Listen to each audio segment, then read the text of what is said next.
All right. So, Boker Tov, gentlemen, this maracha in the Otzar Ayunim is 11 pages long, and you could literally spend hours on each page. I spent a lot of time going through the first 4 pages of this major piece, and Mirza Hashem will try to highlight the insights here into this this first section that would take us months to learn. The issue here is about Tenai in both Nazirus and in Nedarim, because the Gemara establishes in Ksubas on Daf Ayin Dalid that Kol Milsa de Lesa B'Shlichus Lesa B'Tenai. The entire parsha of Tanaim is derived from Bnei Gad Bnei Ruvain in the Gemara Kiddushin, and we're restricted in Hilchas Tanaim to the paradigm, if you will, of Bnei Gad Bnei Ruvain. And there, we were talking about being Yoresh and being Kona, a Chelik in Eretz Yisrael. There's Shlichus in Kinyanim, and therefore, the Gemara says that since we derive Tenai from Bnei Gad Bnei Ruvain, and in Bnei Gad Bnei Ruvain we talk about Kinyanim, so just like Kinyanim lend themselves to Shlichus, then anything that lends itself to Shlichus can lend itself to Tenai. But if there's no Shlichus, then there's no Tenai. And this leads us to a Gemara in Masechet Nazir on Daf Yud Aleph. And the Gemara establishes that there is a Tenai with regard to Nazirus. A person can accept Nazirus ala Tenai. And Tosas immediately asks the following question.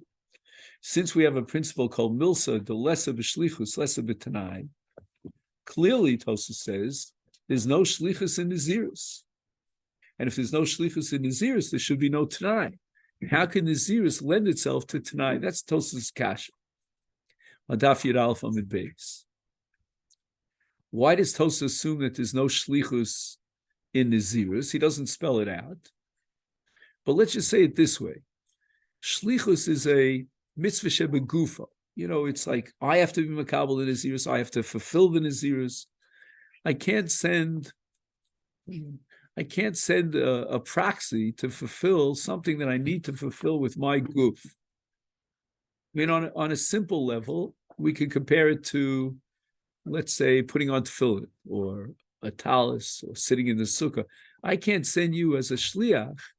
It'd be interesting to imagine shlichus for all Taryag mitzvahs. I could sit here and do nothing and fulfill all my mitzvahs through a shliach. And the same thing should apply to Nazirus. Now, Tosas says, if there's no shlichus in Nazirus, I can't appoint you as my agent for Kiyum HaNazirus and not for Kabbalas HaNazirus, then by definition, I can't make a Tenai in Nazirus. And yet the Gemara assumes on Daf Yud Aleph that there is a Tenai in Nazirus. Now, to understand the answer of Tosfos, we have to break down Nazirus into 2 parts. One part of Nazirus are the Isurim that are generated by Nazirus, which are threefold: the Isur Yayin, the Isur Tiglachas, and the Isur Tumas Mes. However, the flip side is what we call Siyum HaNazirus, or termination of Nazirus. And there we require karbanos, so 3 karbanos, 3 behemos. And Tosas says that within the context of Nazirus, we have karbanos, and karbanos lend themselves to shlichus. And since the carbon dimension of Nazirus has shlichus to it, therefore there's Tenai in Nazirus. So again, just to go over it one more time, there's a little bit of a chadgadya here. Number 1, we have karbanos of Nazirus. Number 2, karbanos lend themselves to shlichus. Number 3, therefore, since Nazirus, at least in part, can be fulfilled through a shliach, therefore, hence, you can have a Tenai in Nazirus, because kol milsa de isa b'shlichus, isa b'Tenai. Is the Karbono really the Iker of Nazirus, though? Karbanos. Karbono is not the Iker of Nazirus. So, Eli, this is the objection that everyone raises to Tosfos. While it's true that within the greater context of Nazirus, there is at the end of the Nazirus, when you terminate, a chiyuv karbanos, but that's not what Kabbalah's Nazirus is all about. Kabbalas Nazirus means accepting upon yourself the Isurei Nazir, the Nihuge Nazir. But to say that Karbanos, so the Achronim derive from this Tosfos a very far-reaching conclusion that essential to Kabbalas Nazirus is Kabbalas Karbanos, that when I accept upon myself Nazirus, the Karbanos that I will bring at the termination of my Nazirus are part and parcel of the Kabbalas HaNazirus. Yeah, the examples in the first Mishnah, the Masechet, of ways being to accept Nazirus through Yad is saying like Harei Alai, the Korban. That's how it makes a person to a Nazir. So that would seem to support Tosfos. This idea that somehow Karbanos is not just a Chovas Nazir b'siyum mashal Nazirus, but it's part and parcel of the Kabbalah, and therefore accepting upon yourself Karbanos Nazirus might be a Yad l'Nazirus. We also had that in the introduction shir. We were talking about the Chefza Gavra. I don't remember the details of it, but there was something that because the Chiyuv of Karbanos was in the Chefza, so therefore you could use either Lashon, and I would pull in the second part. Yeah. Okay, great. So, Now, what we want to do today is we want to examine another, or not even one other, but many other possible answers to explain why there's Tenai and Nazirus. So we're going to sort of put Tosfos on the side and move on. Number two, Roman numeral number 2, is the Shita Mekubetzes. He says the following, and you'll see this on page Tzadi if you have the copy here. And again, I always want to thank Howie for doing that tircha of sending it out. On the left side of the bottom of page Tzadi, he says the following. We have the following principle. Principle number 1 is Asi Dibur Umevatel Dibur. Principle number 2 is Lo Asi Dibur Umevatel Maisa. Now, based on this set of principles, we can establish the following: that the Torah had to be Machadesh, the Parsha of Tenai, because Lo Asi Dibur Umevatel Maisa. So, for example, a man gives a get to his wife, and then he makes a Tenai. The Tenai is Dibur, and that doesn't have the power to be Mevatel the Maisa Gerushin, or the Maisa Kiddushin, or the Maisa Kinyan. Therefore, we need to come on to a new Chiddush in the Parsha B'nai Gad B'nai Ruven of Tenai. Because logically, based on the principles of halacha, we would not validate a Tenai. You don't have the power through Dibur to be Mevatel a Maisa. However, says the Shita Mekubetzes, in the case of Nazirus, we're talking about a Dibur. And if we're talking about a Dibur, then I don't need the parsha of B'nai Gad B'nai Ruven to be Mechadish Tenai. Tenai will operate irrelevant, regardless of the Tenai B'nai Gad B'nai Ruven, simply because Asi Dibur Umevatel Dibur. So when he makes a Tenai, and he says, if this doesn't happen, then the original Dibur of Kabbalas Nazirus is Batel, then his Tenai has the power of Dibur that can be Mevatel Dibur. Why do we assume that people can be Mevatel Dibur? So this is a sugya Masechet Kiddushin called Dibur Mevatel Dibur. It has to do with understanding Hafrashas Trumas U'Maisrus. Because the Gemara says that Trumas U'Maisrus is Isa B'Machshava. So if I look at the Trumas U'Maisrus and I decide that I want to be mafresh this chelek, even without a Maisa of Hafrasha, it's Chal. And the Gemara says over there that if he adds another Dibur that would be Mavatal, the original Hafrasha, then Asi Dibur Mavatal Dibur. Then the Gemara at the end actually backtracks from that and says that no, the Dibur of Hafrasha in Truma is considered a Maisa. But we'll get to that in a minute. So given these principles, which again is, this is a sugya unto itself of Asi Dibur, Mavatal Dibur, and so forth and so on, therefore, excuse me, the Shita Mekubetzes comes to the conclusion that we don't need the parsha of B'nai Gad B'nai Ruven of Tnoim within the context of Nazirus, because Asi Dibur Umevatel Dibur. And therefore, even though, regardless of the fact that there's no shlichus in what? In Nazirus, not like Tosfos, who says that the shlichus in karbanos and Nazirus.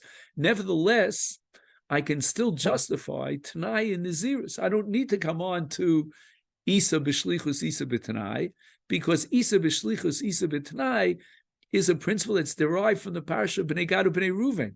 But in Nazirus, I can operate regardless or irrelevant to the parasha B'nai Gad B'nai Ruven. And the reason for that is because Nazirus is a dibur, and Asi dibur, umevatel dibur. So the Shita is basically saying, as opposed to, I suppose classically the Rav always explained that the phrase of that Kodam She'eino b'shlichus eino b'Tenai, is that it has to do with control, Right, and they're fundamentally connected. But the Shita is saying no, it's almost coincidentally. It's just like Tenai Kafel, just a the Shita is working with what I would call a very technical approach. He's defining all Maisa Kinyonim as a Maisa. Therefore, Dibur cannot be Mavatal and Naisa. So we have to come on to the parasha and the Chiddush of B'nai Gad and B'nai Ruven. And here in Nazirus, technically we're talking about a Dibur, and therefore he can be Mavatal that Dibur through a Tenai, and we don't need to come on to the Chiddush of the parasha of B'nai Gad and B'nai Ruven. Do you follow? It's a very kind of mechanical structure. But the Achronim point out that there's a tremendous advantage to the Shita over Tosfos. Why? Tosfos is claiming that the reason why you can make a Tenai in Nazirus is because you can send a Shliach for the Karbanos of Nazirus. That's not going to answer another question. Why is there Tenai in Nedarim? We're going to see sugyas all over the place in Shas that you can make a Tenai in a Neder. A Neder does not lend itself to Shlichus at all. There's no Karbanos in a Neder.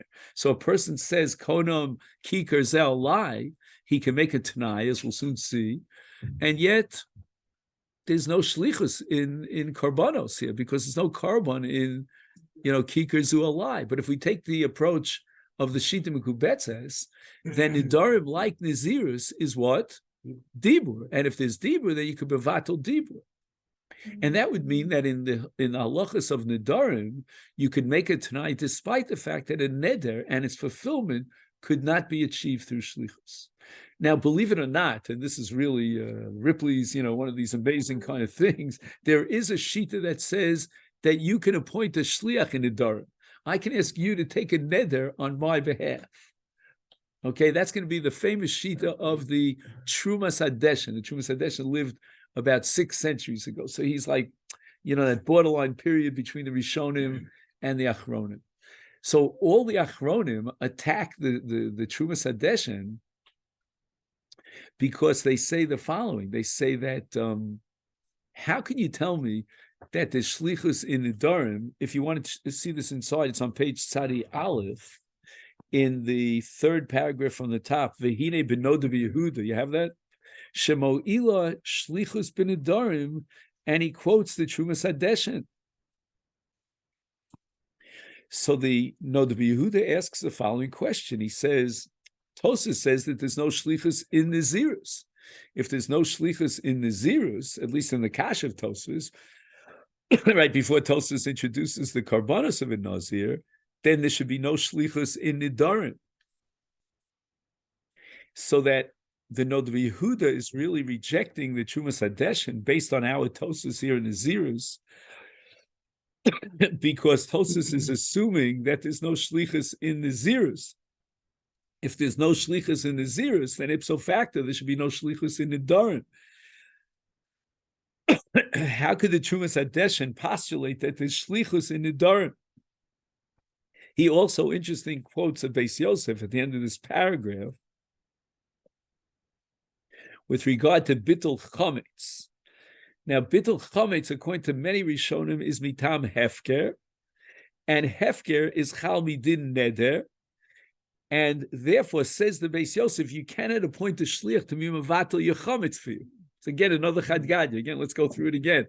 The Beis Yosef is saying, number one, Bittul is mitam hefker.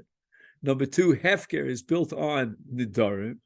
And therefore, number three, since there's no shlichus in Nedarim, there's no shlichus in Bittul Chometz.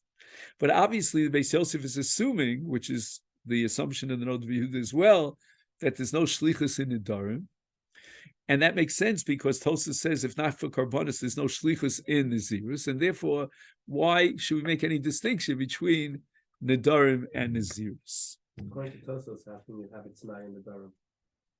Correct. That's what we're stuck with now.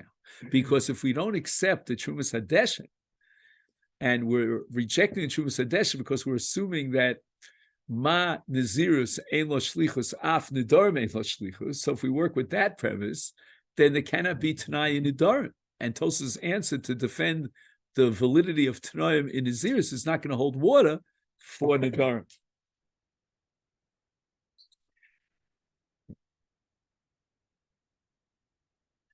Now, I'm going to fast forward for a moment to the Meshech Chochmah or the Or Sameach. If you take a look on the left column, about 7 lines down from the top.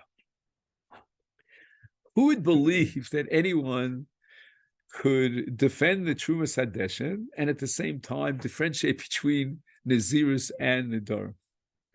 Only someone as great as Rabbi Simcha could take that on. It's a real chutzpah neder. And he says the following, that number one, a neder, which is a konam, means konam is a yad for korban, and you're saying that this kikar is also alike ki konam, which means ki korban.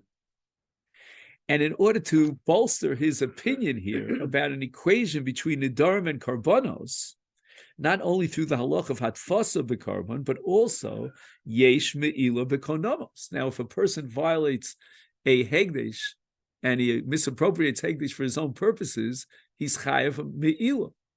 He's stolen something from hegdesh. And if a person takes upon himself a konam, kikar zu alai, and then he enjoys the benefit of the konam, not only has he violated bal yachal dvaro, but he has also violated me'ila. Why? Yesh me'ila b'konamos. Apparently, when we're matfis a korban onto a kikar through konamos, through nedarim, we generate a status of hegdesh in the kikar. It's like being magdish the kikar. Otherwise, how would you violate the isa me'ila by benefiting from the kikar? And that means that in the context of an equation between hegdesh and nedarim, we can establish that there is shlichus in nedarim. I can appoint you as my shliach to take a neder on my behalf. How could that be? Just like I can appoint a shliach to be magdish, a behema, or whatever object on my behalf, so too I can appoint a shliach to take a neder on my behalf. Why? Because a neder equals hegdesh. Because yesh milah b'konamos. You use that to say why there's Tenai, or you even takes it. Well, yeah, we're going to go right. We're going to go one step further. Once we accomplish our goal that there's shlichus in nedarim, then the whole kasha falls away. We said, how could there be Tenai in nedarim? Because kol milsa less of a shlichus, less of a Tenai. But here there is shlichus in nedarim. I can appoint you as my shliach to accept on my behalf a neder. You know, what he's quoting here, he's saying that since neder is so similar to hekdesh, and since by hekdesh Tenai works, here also Tenai would work. Does he also say that shlichus would work? Yeah, I think he's talking about both shlichus and Tenai, if I'm not mistaken. Take a look at it. Yeah. Pretty clear. I'll tell you this, Rabbosai. You know what's fascinating to me? Yeah. What's fascinating to me is that hegdesh is really a hakna. It's a kind of a kinyan. And that's why there's me'ila behegdesh. And as hegdesh is a monetary ownership. In the case of the Nedarim, it doesn't seem to be intuitively logical that neder is a hakna. Neder is an isur haflas peh with an isur bal yachal tvaro. Maybe it's an isur chefta, but I wouldn't say that the isur chefta is something similar to hakna. I mean, I'm not being makna this. But on the other hand, Rabbi Simcha is building himself on that shita, which again requires a lot of study of yesh me'ila b'konamos. So if that be the case, it could be that Tosfos never even raised the question of how could Tenai work in Nedarim. He was only bothered by Tenai and Nazirus, because the Nazirus doesn't have an Iser Konam and an Iser Hegdesh, and therefore it certainly clearly doesn't lend itself to Shlichus in the Havamin of Tosfos until he adds Karbanos, and therefore Tosfos was bothered by Tenai and Nazirus. He never even entertained the question, according to Rabbi Simcha, of why Tenai is valid in Nedarim. That was positive, because Nedarim, like Konamos, like Me'ila b'Konamos, is Hegdesh, and therefore there is Shlichus in Nedarim. And again, this is all to defend the Trumas Hadeshet, who took that, step into the wild blue yonder, and he said there is shlichus in Nedarim. And the whole kasha, well, why didn't Tosas ask the kasha in Nedarim? The Tosas kasha would be as difficult in Nedarim, even more difficult, because at least in Nazirus he could get away with shlichus as far as karbanos. You can't pull that rabbit out of your hat with regard to Nedarim. And now we're going to say no. We're going to take a whole 180-degree turnaround. We're going to say, let's accept the Trumas Hadeshet, and let's assume that Tosas never asked the kasha about Tenai and Nedarim, because he knew very well that Nedarim lends itself to shlichus, based on the Meir Simcha's explanation, the equation to Hegel. Meir Simcha is applying it even to regular Nedarim, meaning there's only Me'ila by Konamos, not by regular. Right. I guess he's saying the following, that every neder is chal through hatfasa, even if you didn't make a hatfasa lehedja, but it works through yad. In other words, the assumption is I'm being matfis every neder in a carbon. So a neder is kind of like a koname without the Isser Me'ila. I'm only being partially. Again, yesh mila b'konamos means that you have to bring a carbon me'ila because you violated an Isser Me'ila. A regular neder that's not a koname. Again, I would say a regular ned that's not a konam is a konam, because of the halacha. But without the Mila. Again, this should bring us back to the first Ran in Masechet Nedarim, whether every neder has to be chal through atfasa, and if you don't have atfasa, then it's only chal midin yad. Many Rishonim disagree with that. But in any event, at least Rameir Simcha would argue that within the broader context of Nedarim, there is such a thing as what? As shlichus. Okay, fine. Now, what we skipped here is a base mayor. So you might go back to the right column and see the base mayor. And he says that according to Rishonim, now again, he's not willing to upgrade the Trumas Hadeshet to the status of a Rishon. So right now, he's assuming that the Trumas Hadeshet is an Achron. But the Rishonim agree that there's no shlichus in neder. I can't appoint you as a shliach to accept upon me on my behalf a neder because it's a davar shebegufo and it doesn't lend itself to shlichus. And that's what he says. That the Torah says that you have to observe your neder. Why? Kechol yotze mipiv yasa, and yotze mipiv is a davar shebegufo and doesn't lend itself to shlichus.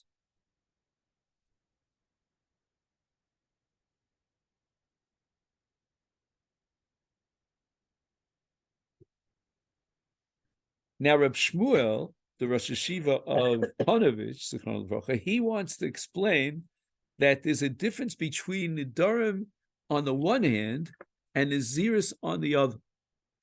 And this would give us another perspective on why the Trumas Hadeshet would validate Shlichus in Nedarim.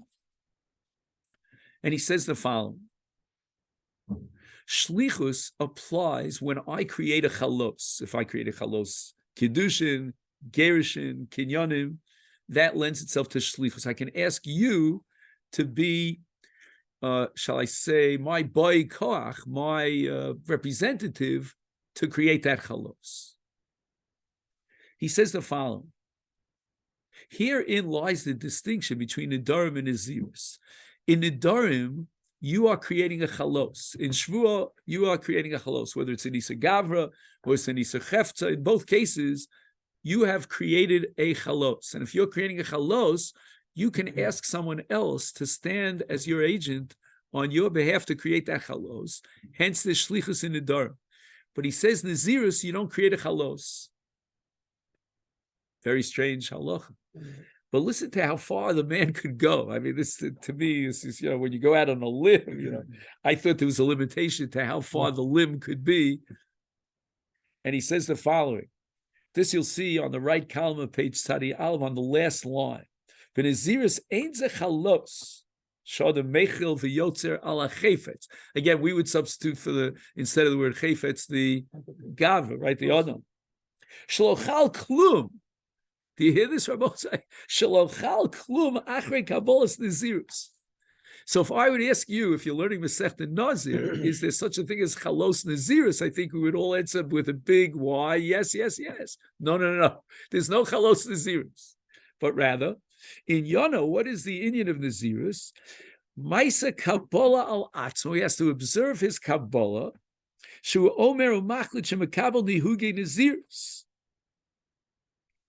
And therefore, the entire mitzvah of Parshas Nazirus is all a matter of fulfilling your Kabbalah.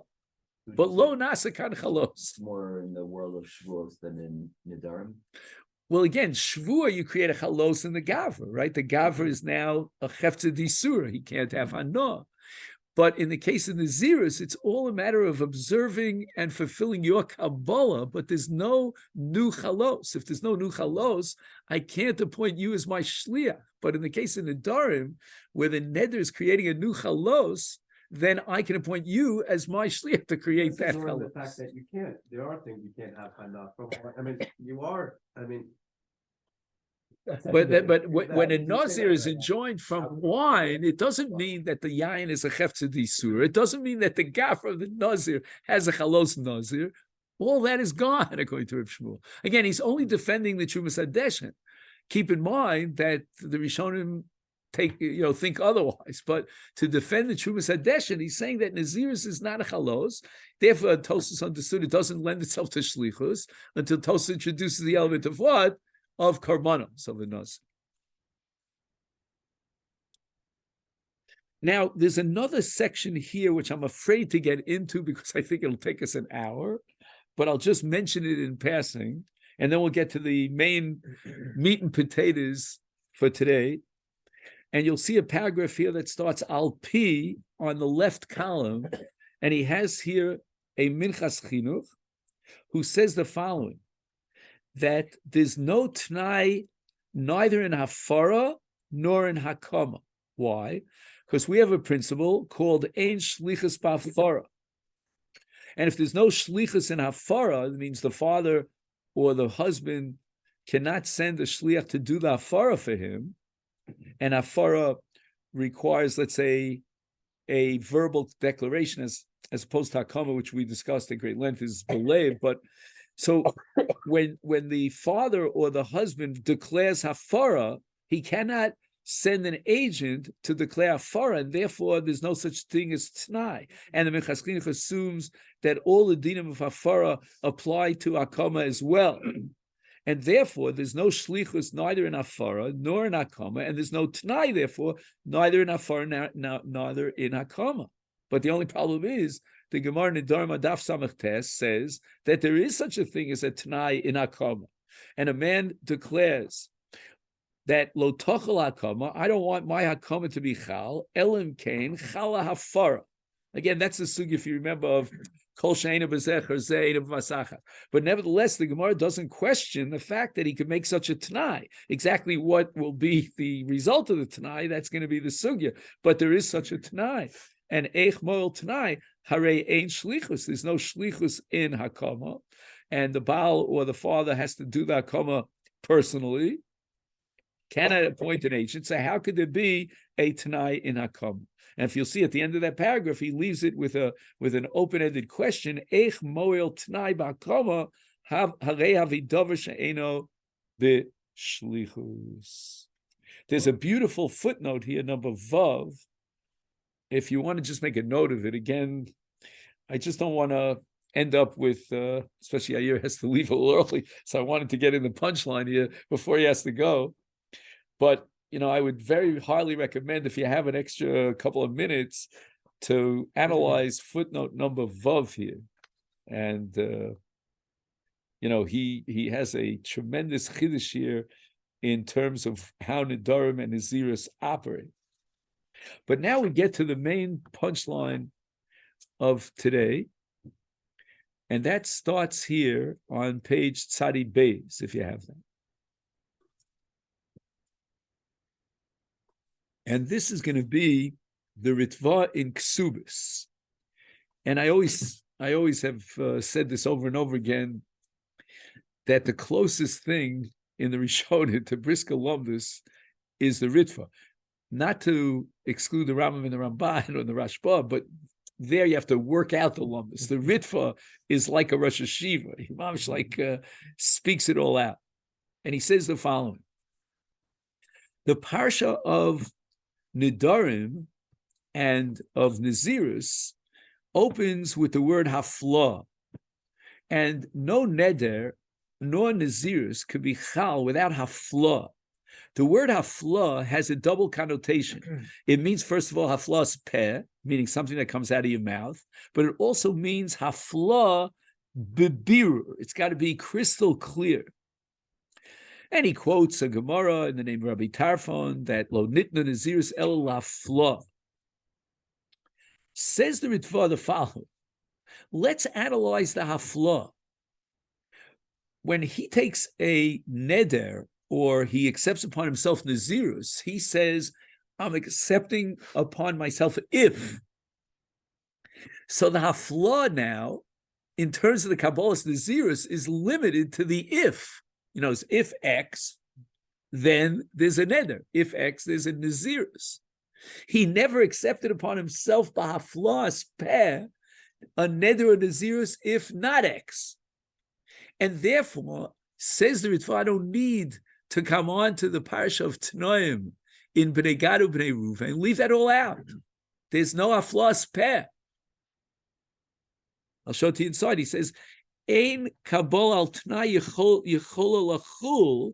He says what he accepted upon himself al Tenai cannot be chal, not because of the parsha of Tanoim, because harei lo piresh b'sfasav, El Masha Hisna, meaning only on this side, that X happens and not Y. But if Y happened, he never accepted upon himself hafla. Meaning our starting off point that Tenai comes, whether a mice or not, the Tenai is coming to be mevatel. I mean, the Tenai is built in. The Tenai is the hafla itself.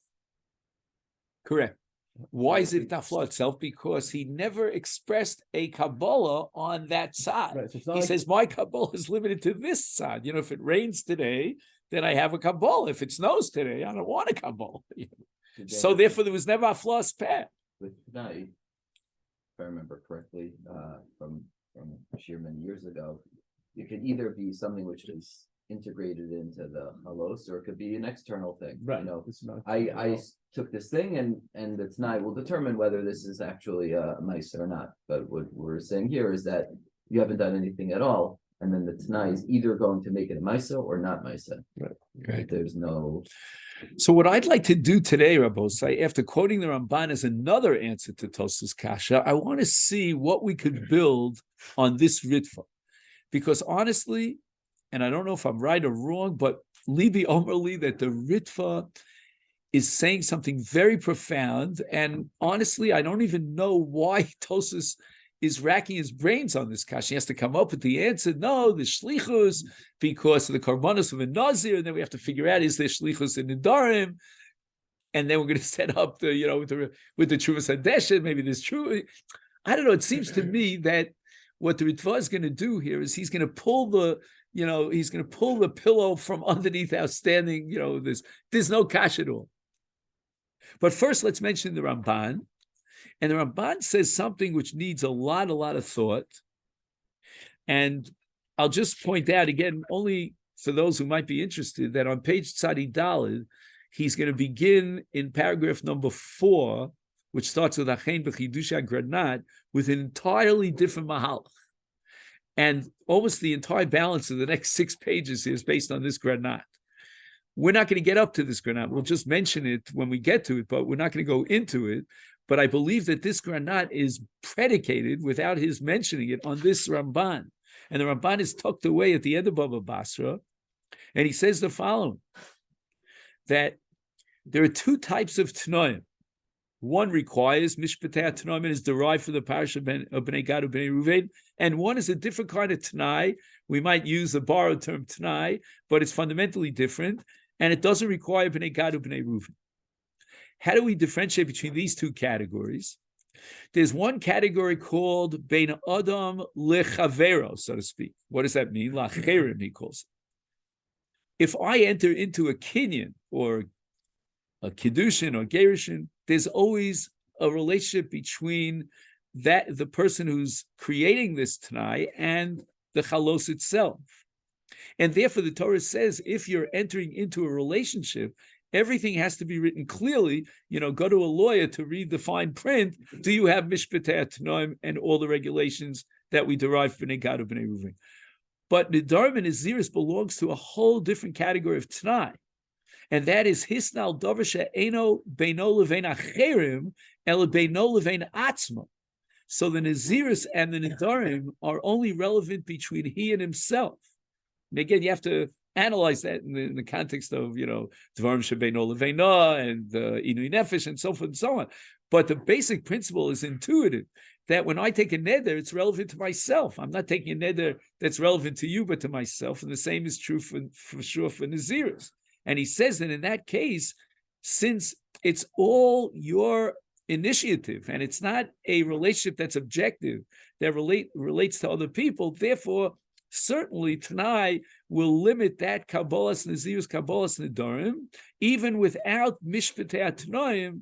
It's all Kefir Tzon. So that's the Ramban. So just to summarize, how many different answers do we have to Tosas Kasha? Let's go over them. Number one, Tosas answered that there is Shlichus in Nazirus because of Karbanos. Number two, we have the Shita Megubetzes, that in the case of Nazirus, it's Osi Dibur, Umevatel Dibur, I don't need Mishpatei Tanoim. Then we have the answer of the Ritva, that you need haflas peh, and on the side of the Tenai, there was never haflas peh. And now we have the answer of the Ramban, that we don't need Tenai in the formal sense if it's not objective, but it's purely subjective. So far, so good. Now we have the Reb Chaim. Now, I would like to throw out a question here for the Olam to think about as we go through Reb Chaim, and that is whether this Reb Chaim is really giving us the deeper meaning of the Ritva. Again, the Reb Chaim is totally oblivious to the Ritva, but I just think conceptually, perhaps, the Reb Chaim is giving us a deeper insight into the Ritva. Perhaps. That's for you to judge. Now, Reb Chaim, as you know, wrote his Chidushim on the Rambam, but lots and lots and lots of Torah of Reb Chaim was given over from student to student, from generation to generation orally, and that's the case here. This Reb Chaim could be found in the Chidushei Agrach al Shas, but usually, we don't even look at Chidushei Agrach al Shas unless we have a good Chiddush to say, but we don't think it's so reliable. But in this case, I think the Chidushei Agrach al Shas is very reliable because both Baruch Ber, the Talmud of Reb Chaim, and the Brisker Rav both quote this Reb Chaim in their writing. So I think it's something that we should take serious. And he says the following. So does everybody have the place here? We're on Sadi Beis, and we're like major Os Beis, on the second line of this paragraph that starts with the Kisvei Agrach. He says the following. Mashamo il Tenai BiNizirus Eino midin parshas Tanoim.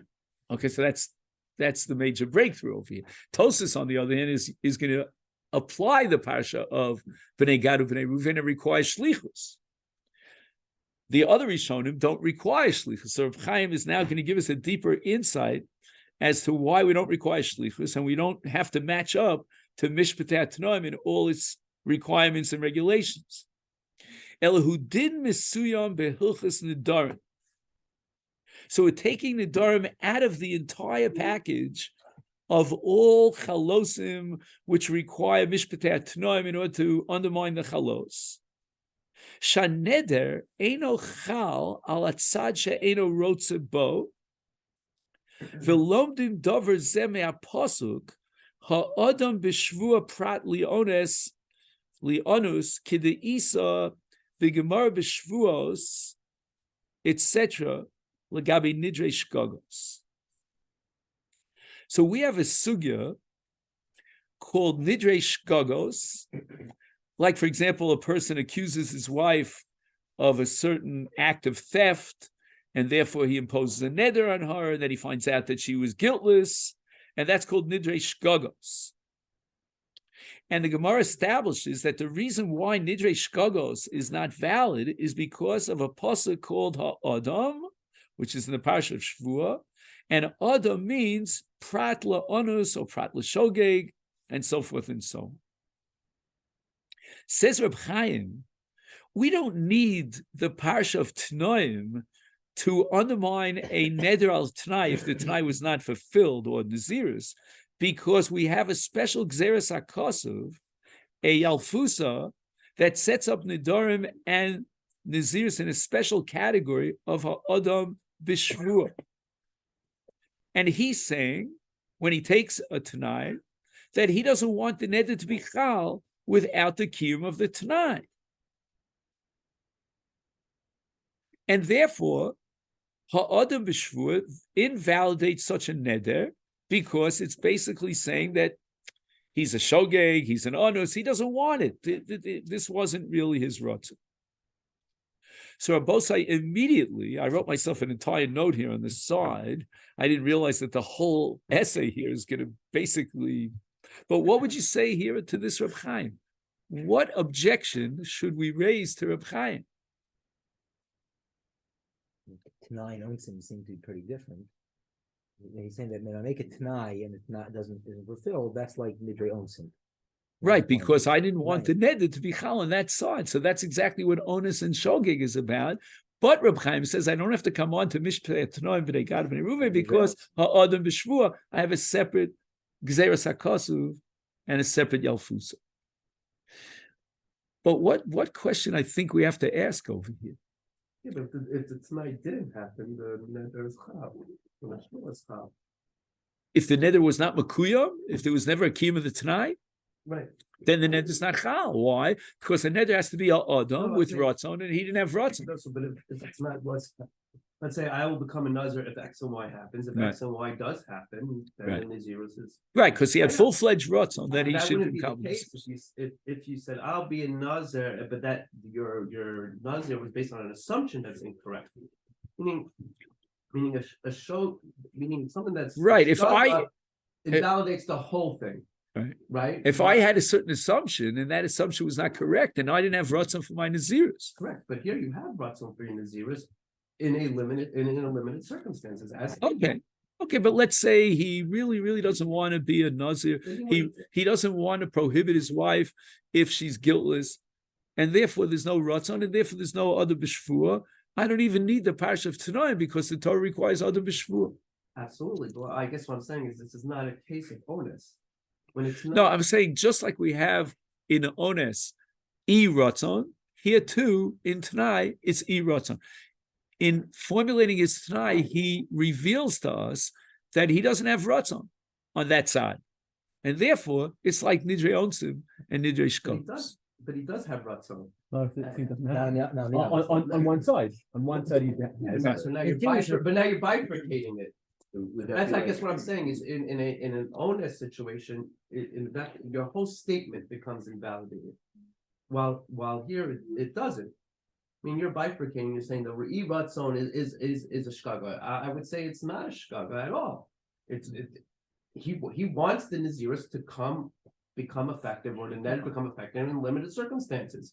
Right, When it but if doesn't those become- circumstances didn't come If to the fruition, circumstance comes- but that was his ratzon. That wasn't an onet. That was his ratzon. His ratzon was that if that circumstance doesn't happen, then I'm not taking the neder and the zeros. I would argue that it is not a situation where it's not his ratzon. It's exactly the Tenai is exactly formulating his ratzon. but Eli, it sounds to me like you're saying davar v'fucho. You're saying not A and A at the same time.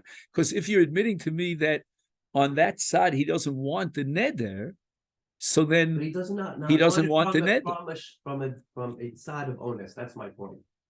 Again, Reb Chaim is understanding that why doesn't onus valid? Why is a neder ba'onus invalid? Because he's lacking ratzon. It's not a adam b'shvua. Adam b'shvua means you have to have ratzon, and Reb Chaim therefore wants to extend it Why can't you to have a case of ratzon a for negative. But it seems like Rav Chaim is saying I can only have ratzon for a positive. Why can't you have ratzon for a negative? I have ratzon that says that if X doesn't happen, then I am not taking the shore. That's Right. my ratzon. Right. So that's exactly what Reb Chaim is saying. That's why you're not a Nazir. That's why you're not a Nazir. I think you're getting the word onus, that it's not like, it's not the traditional onus of some contingency or situation that you couldn't have predicted, which prevents you from doing something. He's saying that this is more like fundamental to the das of the Baal when he takes it. So this is, I think, the objection. That's what I wrote to myself here. I don't get it. In Kol Kinyonim, a Kinyan can't be chal against a person's will. And das, forgetting about the parasha of Bnei Gad and Bnei Reuven, das and Kinyonim is a prerequisite. There's no such thing as Gittin or Kiddushin or Kinyonim without das. So if Reb Chaim is saying that once you express yourself in a Tenai, and you're saying to us, you're revealing that you don't want it if so-and-so doesn't happen or whatever, then why do I need Mishpatei Tanoim at all? If Reb Chaim is saying, in other words, I don't understand. You have a parsha called Ha'adam V'Shvua, and Reb Chaim is justifying that because he wants to establish that if you don't have Ratzon, and you've expressed the fact through the Tenai that you don't have Ratzon, then the whole game is over and there's no ned, there's no. Why not apply the same yardstick to Dinei Momenos, to Gittin V'Kedushin, and say that the Gittin Kedushin is based on das, but he's telling us that he doesn't have das in that. So why do I need Mishpat Tanoim? Why do I need the Pasha B'nei Gad U'Bnei Reuven? Why do I have myself limited to, Isa B'Shlichus, Isa B'Tenai, less of B'Shlichus, less of B'Tenai? How does that all make sense? So I know that Yair has to leave. No, but listen, Yair, the reason why I wanted you to stay for that last minute before you run is because the entire balance of what we're going to study here is an attempt to answer this question. Why is it that in all kinyanim and Gittin Kedushin we require B'nei Gad B'nei Reuven Mishpatei Tanoim? It's not enough that he says, well, I don't want the marriage if. That's not enough. But yet in Nedarim, based on Adam B'Shvua, if he says, I don't want the neder if, that's enough to undermine the neder. Okay, so that's what we want to try to analyze in the next few minutes. And you'll see here on the left column on page Sadi Beis, Yesod Achiluk Bein Tos BiNidarim L'Tos B'Kinyan. So again, in the first paragraph, he reiterates the question. We have a special Yalfusa, the Gemara Shvuas of Adam B'Shvua, and that tells me that if he doesn't have full das and ratzon to generate the Isa Shvu Nedarim, it's not chal. And we don't even have to come on, says Reb Chaim, to the parsha of Bnei Gad U'Bnei Reuven, and therefore we're not bound by those regulations and limitations. However, in all other chaluyos, we are bound by the limitations of Bnei Gad U'Bnei Reuven and Mishpatei Tanoim. Why? Why not assume that, you know what, it's not mirtzono, it's not midaito. He explicitly mentioned what his das is and when he wants the chalos, when he doesn't. Why do we need Mishpatei Tanoim? So first he quotes Reb Shimon Shkop in the paragraph that starts B'Shara Yosher, and I'm going to read to you the third line in that paragraph. B'neder dahavi inyan chalos isur ein adam yochel lifol isurim ki im haTorah. And again, skipping a little bit, v'lo machmasha adam paul as hachalos v'chidesh as isur ela shekeinu din Torah. Rav Shimon Shkop now is machadesh a gevaldige chiddush, a major revolutionary breakthrough, and he says that the difference between kinyanim on the one hand and nedarim on the other is that in kinyanim it's the person's das that creates the chalos kinyan, whereas in nedarim the chalos iser is chal me'elav, and the Torah is creating the chalos iser. This, Yoni, is similar to what you were talking about before about bailus. That you're the bailim, you're in the driver's seat with regard to kinyanim, etc., but not with regard to nedarim. Your participation in creating the neder is only to get the words out of your mouth. But once you get the words out of your mouth, then the Torah takes over, steps in, and creates the chalos ha'isa. That's the chiddush of Reb Shimon Shkop. Okay, so my nafkamina, I don't understand. It sounds to me at this point that Reb Shimon Shkop is only exacerbating the problem. In Nedarim, there should be less of a significance of das. Das plays a secondary role. So why are we saying that you don't need Mishpatei Tanoim? Unless Reb Shimon Shkop is just justifying the Havamina, why we need the Pasuk of Adam B'Shvua. Okay, that's fine. Because if not for the Pasuk of Adam B'Shvua, I don't care about his das. I don't care about his Ratzon. the chalos is generated by the Torah itself. We just need his statement, his haflas peh. And therefore we need the chiddush of ha'adam b'shvua. But what is the chiddush of ha'adam b'shvua at the end of the day? And ha'adam b'shvua is now going to turn everything upside down, such that now he himself will determine the neder or not, and we don't even need mishpatei tanoim. But first he says nafkamina. He says the following.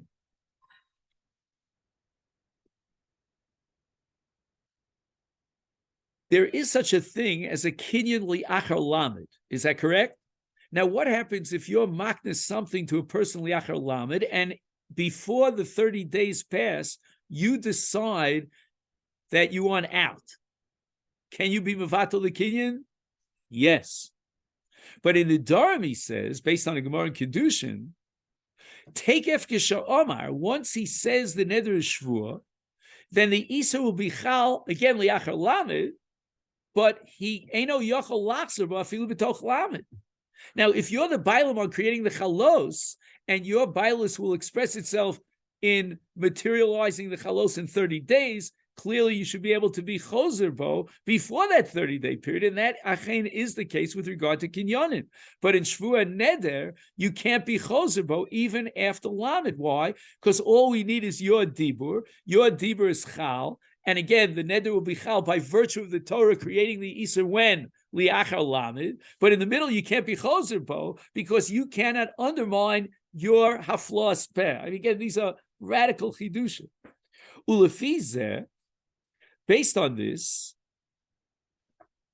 we might ask the opposite question. So why do we need the ratzon and the das of the noder if HaKadosh Baruch Hu in the Torah is creating the chalos Isser? Why not just have his haflas peh v'gamarnu? Oh, now we have to introduce the gzeres hakasav of ha'adam b'shvua, and that's called piv v'libo shavin. So what does this give me? And now we're going to go to the other extreme after the gzeres hakasav of ha'adam b'shvua, and now paradoxically his ratzon alev is going to play an even greater role, not in terms of creating the chalos ha'isur, because again, according to Reb Shimon, you don't create the chalos ha'isur, but, and now I'm on the bottom of paragraph ulefi zeh, nimtza she'ena ratzon ba b'fnei atzmo, in order to generate the isur. Ella, what's the requirement of ratzon that's established and derived from ha'adam b'shvua kidei sheyehei ma'aseh neder? Right, the Torah is going to take your ma'aseh neder and generate a chalos isur of neder. But the Torah is jumping on what? On your ma'aseh neder. Here, the requirement of das and ratzon is in the ma'aseh neder. And if you don't have a ratzon, then your ma'aseh neder is not called a ma'aseh neder. Ubazeu cholok mikol chaluyos on the bottom paragraph. In all other chaluyos, it's his das that creates the chalos, whether it's a kinyan or kedushin or gerushin. In neder, if we would need his das and his ratzon to create the iser, then nedarim would be exactly identical with kinyanim and kedushin. But here we don't need his das to create the iser because the Torah is going to generate the iser.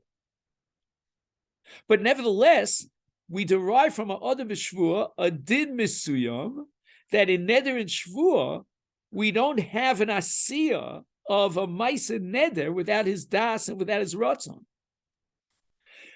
So there's a kind of a paradox over here. What do I mean? On the one hand, if you ask me where is das more significant and have a greater power inherent in the das, if I compare kinyonim to nedarim, what would be your answer? Nedarim. No, I would say fakeret, that it's in kinyanim that your das plays a greater role, because the entire chalos of the kinyan is generated by your das, together with the ma'aseh kinyan, obviously. In nedarim, who creates the chalos? The Torah creates the chalos. So therefore I'd say your das is secondary. But the paradox here is that it comes out just the opposite. That dafka in nedarim and in shvuos, your das is critical and plays an even greater role than das in kinyanim and in kedusha. And for this, I want you to take a look on page Sadi Dalid for a moment, he says the following.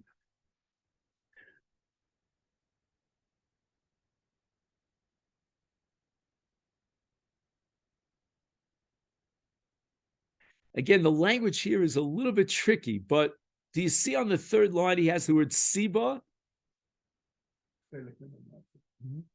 Anybody see that? The word Siba. He has it in inverted commas. Yeah. He says the following. In the cases of kinyanim, then the das is a Siba.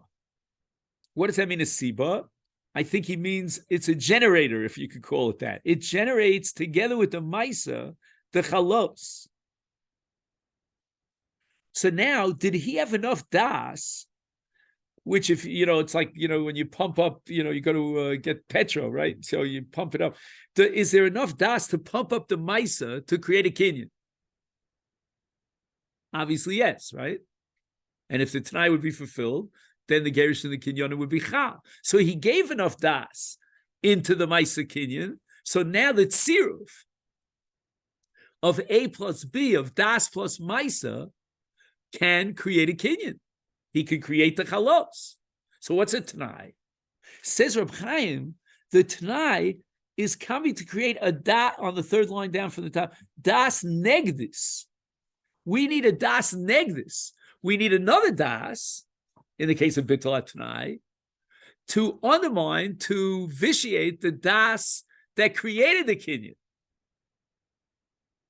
And for that, we need Mishpatei Tanaim. We're not going to play games over here. We're not going to say, well, he said this, he said that. No. You have to create a new entity of Das, which is a Das HaMisnagedes, which has now the power, the anti-force, to undermine and destroy the Das that created the Kinyan. Aval BiNizirus, the Das is not called a Siba. Why? Because the Das doesn't create the Chalos Isur. And I think, again, Reb Chaim here is very close to Reb Shimon. El nitzreches. Why do we require das in Nedarim? Not to create the chalos neder, but litzuras maisa neder. But he calls it a machshir. Now, in general, just give me an intuitive response. What is more powerful, the maisa itself or the machshir? The maisa, right? No. Says Reb Chaim, it's pugfaker. It's the machshir that is more critical, because the machshir gives you the whole basis on which we create the maisa. Any chalos needs a machshir. And he says in Nedarim, what's the machshir that sets up the maisa? Again, the chalos is going to be inherent in the maisa. The Torah is going to generate the chalos isa neder because, and by virtue of the maisa neder. But how do you create a maisa neder? That's where the Torah is machadish ha'odah b'shvua, that the ratzon is going to create a maisa neder. And therefore, it's not that you need, through Tenai, a new das to be mavatal the other das. The Tenai is only giving us what? The maisa neder. It's telling me that on this side, there is no maisa neder. That's the hod of Shvua. The ratzon is a Tenai to create a maisa neder. If you don't have a maisa neder, then the Torah is not going to build and generate a chalos, iser, chefta, and so forth and so on, based on a maisa neder, unless there is a maisa neder. And now we're saying that on the side that there's no kiyum Tenai and there's no ratzon, then he didn't take the maisa neder. What does it sound like to you, Rav Osai? The Ritva, I really hold, again, maybe I'm off my rocker, that this Reb Chaim, which is very much connected to the breakthrough of Reb Shimon, although I'm not positive that Reb Chaim would accept Reb Shimon, but I think it's giving us a deeper insight into the Ritva. And he says,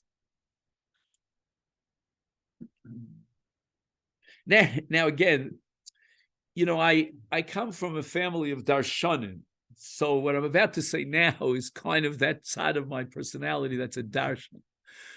You know that the Bahag does not count the mitzvah of Anochi Hashem Elokecha in Taryag.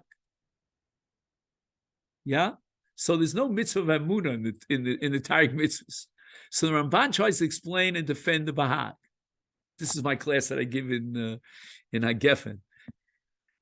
And says the Ramban that Emunah of Anochi Hashem Elokecha is so fundamental that it's not counted in the Taryag.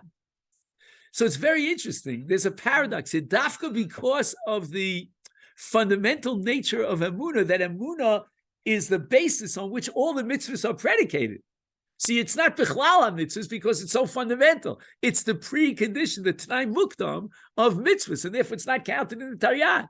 I'm using this as a mashal to explain Reb Chaim. Reb Chaim is saying in Nedarim, the Ratzon is a Tenai Mukdam.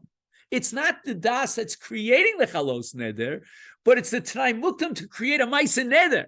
And if it's not a Maisa Neder, then the Torah is not going to build on it and generate a Chalos. Says Reb Chaim, I don't need Mishpatat Tanoim. I need Mishpatat Tanoim when the das is the Siba. If the das is the Siba, then I have to create what? A das negdis. And the Torah and the halacha, the legal books are going to define what is a das negdis that can undermine and vitiate the das that created the Maisa and therefore created the Chalos. But I don't need that in the case of Nedarim, because the Ratzon in Nedarim is so fundamental, because it generates and defines a Maisa Neder, that without the Ratzon, and that's what we derive from Adam Mishvua, there is no Maisa Neder. And if there's no Maisa Neder, I don't need to come on to Mishpat. I don't need to create a das negdis. Again, Rabbos, I feel a little bit disappointed that I didn't have another hour to go through. I don't know. I always have that issue about next week. Every shir should be what's it called? A standalone? Standalone. But this page, Tzadi Beis. We could vote on it. Yeah, So this in my fantasy world, you would come to me and say, Rabbi Berzon, I'm going to put in another one. That's in my fantasy. I made it tonight. But I realize that if that's just the fantasy. I made it tonight. I'm only going to come next week if we continue. Okay. Anyway, it's a lot of beautiful stuff here. A lot of very profound stuff. You got me hooked. I went through the whole thing while we were talking. Oh, you went through all of Tzadi Gimel? Wow, you're fast. I mean, it took me hours to go through Tzadi Gimel. I didn't say I understood it. Yeah, I didn't tell you. You didn't tell me. Yeah, so let me just shut this off. You have a second, Howie, or you're running? Yeah. Okay, I'll try to make it as fast.